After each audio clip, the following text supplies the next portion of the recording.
I now have the privilege to speak to Dawn Noemdoe. She's a lady with many facets, many interesting characteristics as well. She's got a broad spectrum of what she does. Dawn, welcome into our space and thank you for making time to talk to us this morning. Well, thank you so much for having me, Ian. It is an absolute pleasure to be here with you on this beautiful day. Yeah, so let's talk about the full circle moment. We had the Old Tannery this morning, and you want to share a personal story with us that's very touching as well, so you can go ahead. So I think the significance of being here is that my grandfather, my late grandfather, actually worked at this factory for many years, and my family lived right across the road at the houses that was made available to some of the workers that worked at the factory. And so it feels almost full circle for me to come back here. I'm literally getting goosebumps just thinking about it, to kind of come full circle, and the significance of, you know, the years that he spent working here, and me kind of showcasing what I'm doing as part of my journey and my business in agriculture, and more so beekeeping, and his love that he had for farming and agriculture as well. So I really do appreciate the significance of that. That's like a short intro to why this is so special for me today. Fantastic, that's a great story. So Dawn, you, as I did the introduction, you got many facets to your character, you do many things as well.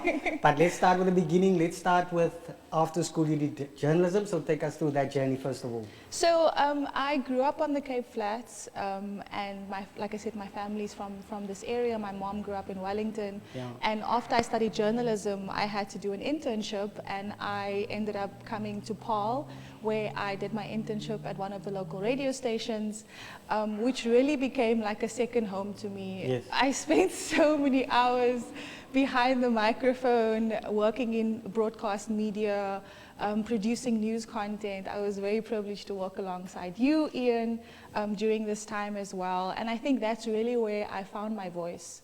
I found my voice, and I was able to share community stories, really to touch base with the community and sharing, you know, their plight and advocating for their challenges, whether it be through the content that we shared in the news, or whether it would be producing specific shows catered towards, you know, what they were going through. And then it was also about having fun. So a lot of it was around entertainment, music, sharing stories, and that's essentially where my journey started in media, in broadcast media, and that radio bug got me. And I haven't looked back in terms of podcasting and transitioning over time into different facets of media as I grew as a journalist and media specialist. So tell us, from KC, you moved into another space as well, a media space. You worked for another company. Tell us about that journey as well. So after Radio KC, where I spent quite a bit of time kind of building my skills as a writer, as a broadcaster, as a radio host, I then transitioned into agricultural media. Now this story is quite fascinating because the company that I had started working for is called Food for Mzansi. And essentially what Food for Mzansi was trying to do is to talk to the consumers and tell them where their food comes from. Because most people aren't kind of connected to the land anymore. We don't really know, what it takes to grow a watermelon. What does it take to get that carton of milk? What does it take to get this jar of honey, for example? So the essential, what we started trying to do in the beginning was to show people where their food comes from, and also to paint a different picture about agriculture. When you think about a farmer, you think about a white man in a khaki shorts, and he's there, you know. But the industry doesn't just represent that. I represent the agricultural industry. I don't look like that. So the whole point was also to kind of showcase a little bit of a different kind of, sector and industry, just to broaden it to people's horizons. So I was their founding editor, and I knew nothing about agriculture, which was a bonus because I could look at it from a very different perspective, right? So that's how I started, and then I did various things at the company. I was part of the business development team. I was the audience and engagement manager at some point. And I really kind of geared the publication towards building this bigger audience and really getting farmers to kind of join the space. I hosted a podcast there called Farmers Inside Track. I later moved into the health sector, worked for Health for Mzansi as well.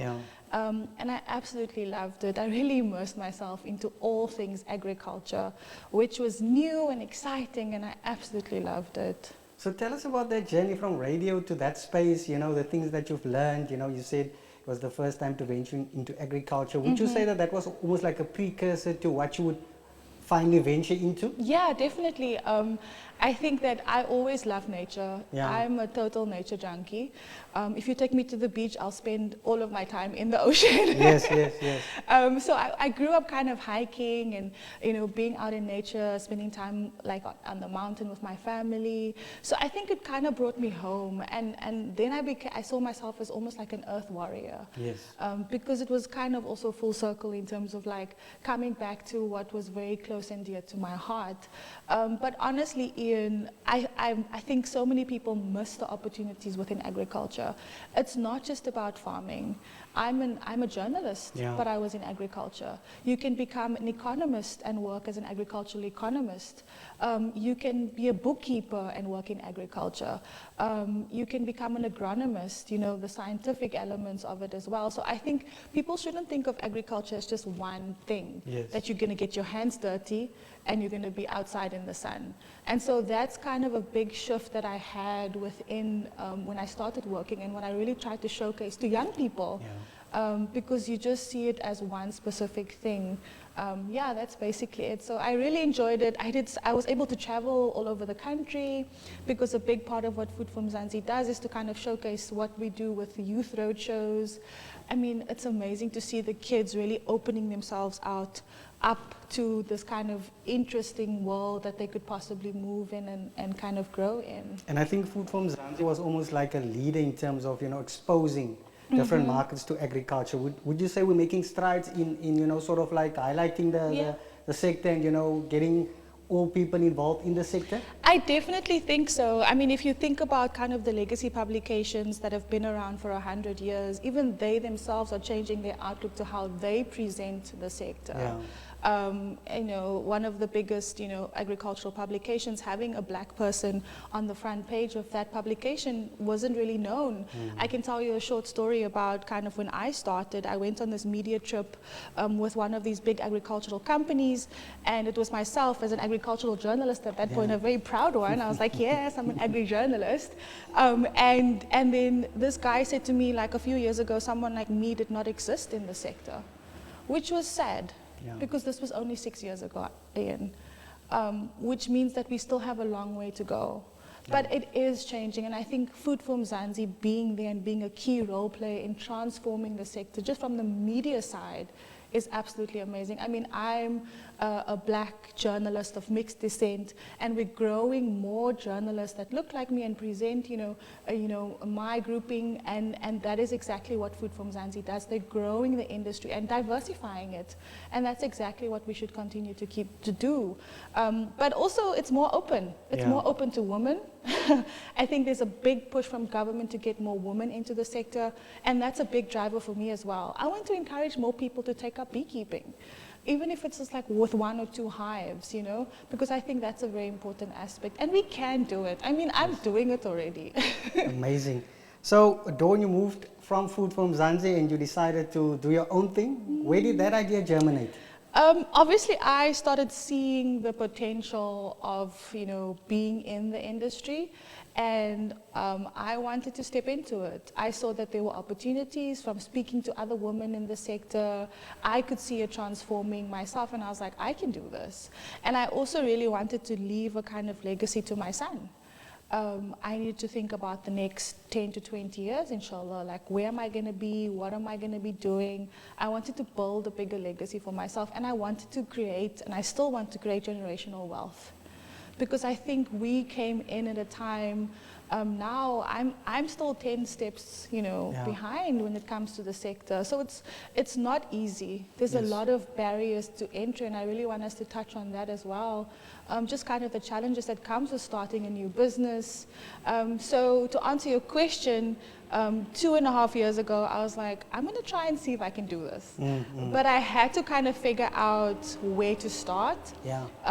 And a big part of it was accessing land. I was like, I don't have any land. Waar gaan ek nou my plantjies sit? What am I going to venture into?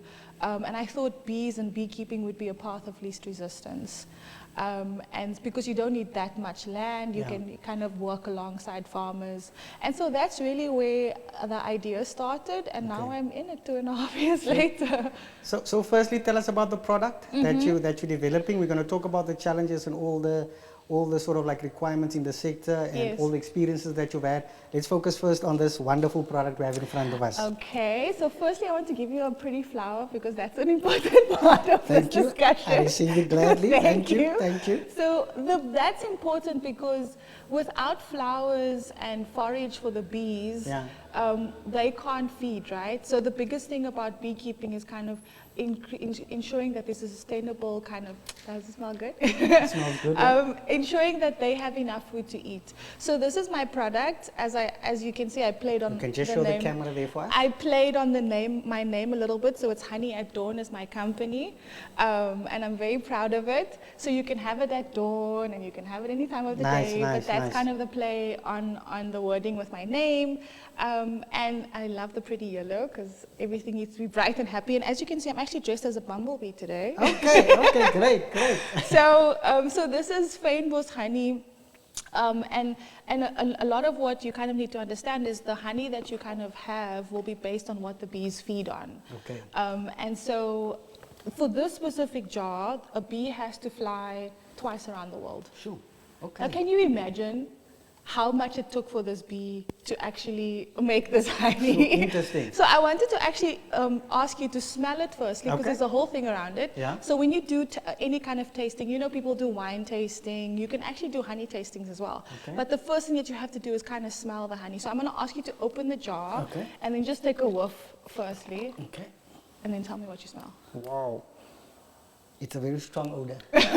sweet, strong odor. Yeah, definitely. And then I can actually ask you to taste it. Okay. And the best way to taste it would be with a wooden spoon, right? Because or any kind of wooden thing to kind of taste with. Okay. So if you can just dip it in and then tell me what that tastes like. Very sweet. It's sweet? Very sweet. No, that's perfect. So, I mean, like I said, the honeys will vary, you know, from region to region. Okay. So here we have a lot of fynbos growing in our area. So this is specifically fynbos honey. So I don't know if that answered your question about what it takes and kind of more about the bees and the industry generally. No, very interesting. And obviously, the colleagues later will also sample the product. They will give their impression as well. Yes, of course. But let's move now to the sector. You know, you came into the sector, you're a lady, you're a woman, you know, you have a vision, you have a plan. Yeah. So tell us a bit about that. So I think for me, you know, Ian, generally, as I mentioned, when you think about the agricultural sector, it is predominantly male dominated. Yes. So stepping into the sector as a woman, it comes with its challenges. People will sometimes look at you and think, oh, you're not serious about this, you know. What do you know about bees and beekeeping? Like, who are you is kind of what they will kind of see when they look at you initially. And I must say, when I first started, I did feel like a bit of an alien. Okay. You know, I'm a very outspoken person, and I can use my voice. Like I said, I found my voice when I was working in radio. But you kind of have to, you know, get into the sector and really put yourself out there. Otherwise, you'll just kind of fade away into it. So what I did is I joined the Western Cape Beekeepers Association, which was really helpful in kind of learning and growing from other, you know, more established beekeepers. And that's why I met my mentor. And that's why I really learn a lot of the knowledge that it takes to kind of manage and keep bees. Because, you know, besides this beautiful marketing and kind of talking to you about, you know, the basics of beekeeping, there's a whole science behind it. Yes. And it's really intricate. And I mean, I think besides humans, bees are the most, you know, studied creatures on this earth, because there's so much to learn about them. And they are so absolutely fascinating. When I had my first hive, actually, the bees, I would sit and watch them. I would just watch them because they're so fascinating. And the one day I was watching them, I did a removal. So when you do removal of bees, you have to put elastic bands around the frame, right? So, and I was like, what are these bees doing? And then I just saw them pulling out the little elastic bands from the hive. So they were literally cleaning house. Hulle maak hulle huis skoon. Baie interessant. And that was so amazing to see, you know, the how they do it, you know, from the queen to the drones to the worker bees. It's a whole fascinating ecosystem and kind of, whole kind of setup there that is all run by the queen bee. And 90% of the bees in the hive is actually female, so girl power. Very, very educational. Enjoying the chat with Dawn. She's talking about her business as well as making strides in the industry, many facets to her story as well. So Dawn, lessons learned so far? There's so many. Yeah. But I think, you have to be resilient. You have to be resilient and you have to be open to facing challenges head on. Don't shy away from asking questions and don't be afraid to not know. Like, say I don't know this thing, I'm not able to do it. Can you support me? Can you help me? Because I think so often we move in a space of always just wanting to know, and that's not a good space to be in. So make yourself open to learning and growing. And I think one of the other aspects that I would share with anybody trying to venture into any new business is to set your intention. Yes. What is your intention with this specific venture? What is your intention with this business? And keep the end goal in mind. Because it's not easy, Ian. Like, I had to take baby steps. I feel like the first year of my business, I was an administrative farmer. Yes. Because I had to register my business. I had to start applying for grant funding, which, I knocked on so many doors. Just getting access to land was a challenge. But once the first person said yes and they saw my potential and they saw my passion for what I was doing, it was easy from that point. And I think that is the kind of biggest challenge, having people kind of trust that what you say you're going to do. And I started slow, hive by hive approach. I started with 10 hives, which my father, invested in the business, and I'm so grateful to him. I'm so grateful to the support of my family generally, which is so, so, so great. I think without them, I don't think I would have gotten this far. A share, a like, a sharing of my story, even coming onto this platform is really helpful for my business.